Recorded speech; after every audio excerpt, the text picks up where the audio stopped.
সাকিব ভাইয়ের নামে এমন মামলা অপ্রত্যাশিত কথাটা বলেছেন বাংলাদেশ ক্রিকেট দলের বর্তমান অধিনায়ক নাজমুল হোসেন শান্ত। সাকিব আল হাসানকে নিয়ে বিগত বেশ কয়েকদিন ধরেই একে একে সব ক্রিকেটাররা মুখ খুলছেন। কম বেশি সবাই নিজেদের সোশ্যাল মিডিয়া অ্যাকাউন্টে সাকিবের পাশে আছে এই ব্যাপারটা উল্লেখ করে পোস্ট করে যাচ্ছে।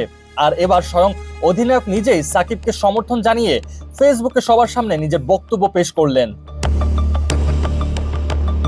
নিজের জন্মদিনে উপহার হিসেবে শান্ত দেশবাসীকে দিয়েছেন পাকিস্তানের বিপক্ষে ঐতিহাসিক টেস্ট জয়ের স্বাদ। সেই টেস্ট জয়ের পর বৈষম্য বিরোধী ছাত্র আন্দোলনে প্রাণ হারানো শহীদদের প্রতি এমন জয় উৎসর্গ করেছেন। আর এর ঠিক পরের দিনই সাকিবকে নিয়ে মুখ খুললেন তিনি। সাকিব আল হাসান বাংলাদেশের অনেক বড় সম্পদ। সাকিবকে নিয়ে এমন বিশেষায়ন করে নাজমুল হোসেন শান্ত তার ভেরিফাইড ফেসবুক পেজে লিখেছেন, সাকিব ভাই আমাদের দেশের অনেক বড় সম্পদ। দীর্ঘ 17 বছর বিশ্বের দরবারে বাংলাদেশের নাম উঁচিয়ে ধরেছেন তিনি। সাকিব ভাইয়ের নামে এমন মামলা অপ্রত্যাশিত। নতুন বাংলাদেশ, আমরা সবাই নতুন কিছু দেখতে চাই। আশা করি সকল আধার কেটে নতুন আলো আসবে। প্রাণহানির মামলায় সাকিব আল হাসানের বিরুদ্ধে মামলা হবে, এই ব্যাপারটা খুবই অপ্রত্যাশিত বাংলাদেশের প্রত্যেকটা ক্রিকেটারের কাছে।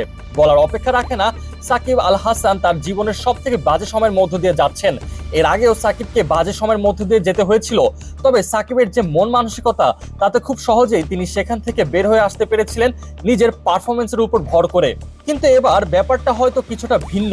পাকিস্তানের বিপক্ষে প্রথম টেস্ট ম্যাচে প্রথম ইনিংসে ব্যাট ও বল হাতে তেমন একটা সুবিধা করতে পারেননি সাকিব। দ্বিতীয় ইনিংসে এসে অবশ্য 3 উইকেট তুলে নিয়ে দলকে ভালো অবস্থায় নিয়ে যান। বাংলাদেশ দলও দেখা পেয়ে যায় ঐতিহাসিক জয়, তবে তাতেও কোথাও যেন একটা অশান্তির ছাপ লক্ষ্য করা যাচ্ছে সাকিবের মুখে।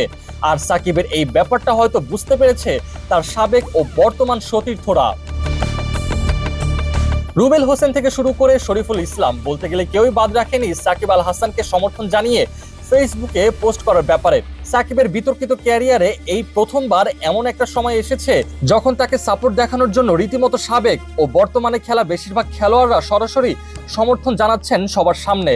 আর কয়েকদিন পরেই শুরু হতে যাচ্ছে পাকিস্তানের বিপক্ষে দ্বিতীয় টেস্ট ম্যাচ। এরপরে আসবে কঠিন পরীক্ষা। সাকিব আল হাসানকে তখন বাংলাদেশের মাটিতে দেখতে পাওয়া যাবে কিনা, আর আসলেও তাকে মামলা মোকদ্দমার মাঝে জড়াতে হবে কিনা, সেটাই এখন দেখার বিষয়।